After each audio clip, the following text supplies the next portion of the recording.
Hello friends, today we are going to replace upper passenger side motor mount on 2013 Ford Transit Connect. This is the location of it, where my hand is. So it looks like we're going to have to remove the overflow tank for the coolant and get that out of the way. I've never done one of these before. The new one is here. Like I said on the brakes, made sure that the part is like for like before you get started. This one looks exactly the same. Why we're changing this one out is we've got some added vibration lately, and after looking on the internet, apparently these motor mounts are subject to fail. So we're going to switch it out and see if that takes care of the problem. These motor mounts are big, you know, they look like a boat anchor. The mount itself was about $100, so hoping this cures the problem. But to get started, we'll go ahead and try and get this overflow tank out of the way here. Looks like there's a, I don't know if you can see it, I think there's a 10 mil bolt, and then it's clipped in the back here. So hopefully we can get that bolt out and get that tank rolled out of the way, because the bolts that we need to get to are down there underneath. And again, today we're just using basic hand tools, no electric rattle guns, no air, just out here again, if you can see the ground in the pine needles. So we're just going to try and get it done with basic hand tools. The mount itself, I think, has 5 big bolts that mount it, so hopefully they're not super tight and that we can get those broke loose. But first off, we'll try and get that tank out of the way, like I said. All right, so we've got the tank out of the way right there. It just had one single coarse screw 10 mil bolt. It's got a little tang on the back right here with a clip. He's kind of rock it off of that and it'll pop out of there. So now we just got to get those bolts out. Those are the power steering lines that look like they run in the way, but I think we can probably finagle that through there without having to do anything with the power steering fluid tank. Actually, it looks like that slides out of the way, so I might just slip that up out of the way and roll it over like we did the coolant tank, just to give us a little bit better access. Don't know. Oh yeah. So if I use 2 hands, these are just plastic tabs with grommets on there. It's just slid down in with 2 of them. That'll slide right out of the way. So I'm going to go ahead and roll that out of the way too, just to get those lines off the top of it, and then we should have direct access to the motor mount. So I'm going to do that quickly. All right, so the tabs on the power steering pump, or power steering fluid reservoir right here, that slides out, but there is a small metal tab right here that's got a bolt in it, so you got to take that bolt out to get that tab off the front and get that power steering line out of the way. So I'm going to do that real quick. It's an 8 mil head on there, and then that'll free up that power steering line to get rolled out of the way.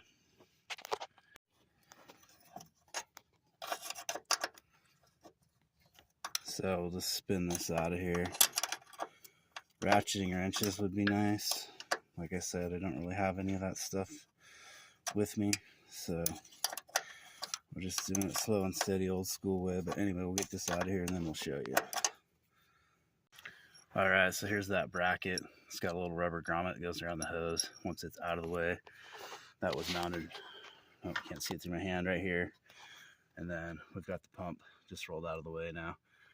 And that gives us direct access to that motor mount. It's got a B yellow jacket. All right, I was getting attacked by a yellow jacket, and I managed to drop one of the bolts that I was holding in my hand down through the bottom, but we did find it in the pine needles. So like I was saying, there's the 2 nuts on the engine side, one over here on the fender, and then 2 big ones down on the frame.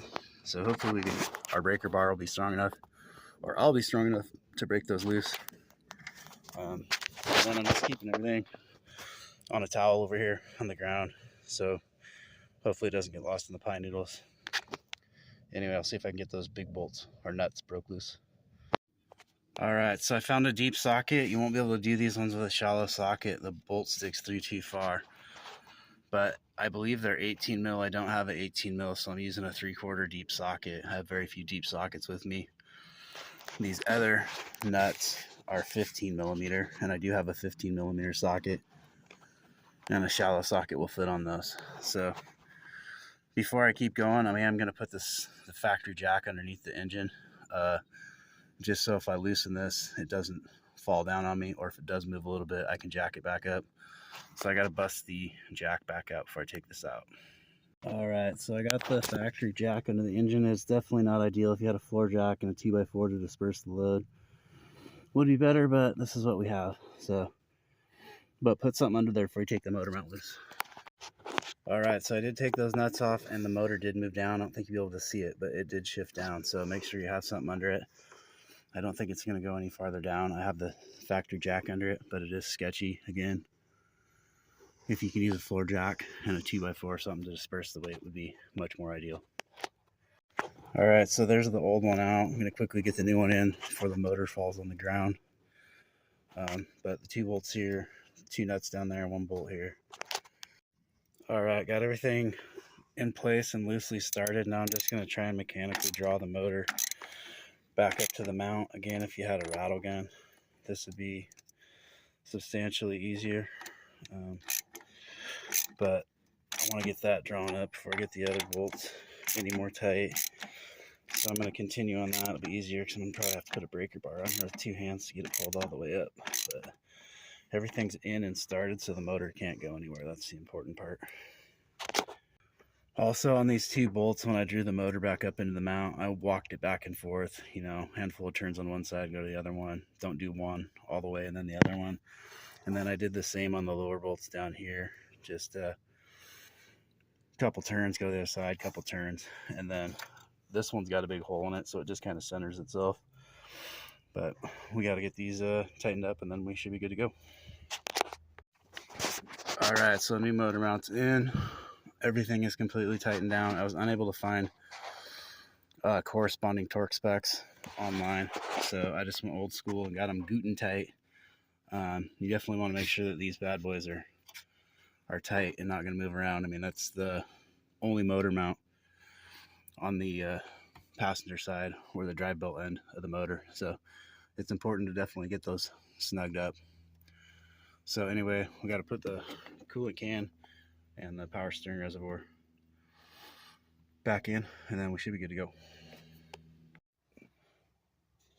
So I sprayed a little lube on the rubber grommets on there to hopefully get them to slide back in a little bit easier.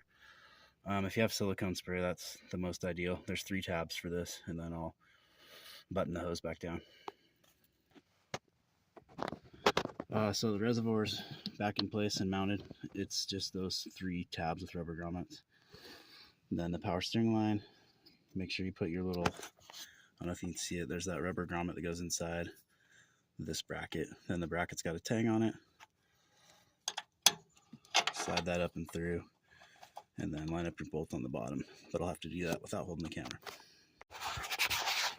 Also, when you're working on old stuff or used stuff, you can use dirt marks to line stuff up. Like you can see where that's been clean right there. So that obviously is the portion of the hose that goes inside the clamp. You know, the dirty part that's exposed to the weather would be outside the clamp.